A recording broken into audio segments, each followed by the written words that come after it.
I genuinely thought somebody was messing with me when I heard what happened to my teacher. This all happened a couple of weeks ago during the last period of the day. Everybody was exhausted and just waiting for the bell to ring when our teacher got a phone call. The second he looked at the screen, his whole expression changed. Now, this was the kind of teacher who was always calm. Nothing ever bothered him. You could spill a drink on his desk and he'd probably apologize to you for being in the way. So, seeing him suddenly look stressed immediately caught my attention. He stepped outside for a minute and came back looking completely distracted. I asked him if everything was all right. He just nodded and said, "Yeah, let's just finish the lesson." But it didn't sound convincing at all. The entire class noticed something was off. A few minutes later, he checked the clock, grabbed his jacket, and walked out of the room again.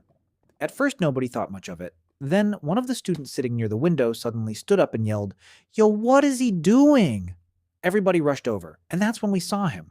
He was standing on the roof section above one of the school buildings. At this point, nobody had any idea how he even got up there. Half the class thought it was some kind of maintenance issue. The other half thought he had completely lost his mind. Then out of nowhere, he jumped. For about half a second, the entire courtyard went silent. Nobody moved.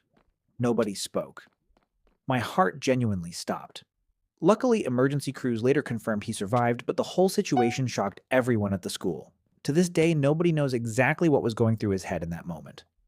I've seen some weird things happen at school before, but nothing even comes close to the silence that hit our class when we realized what we just witnessed. It felt like one of those stories you hear online that sounds completely made up. Except this time, we were actually there.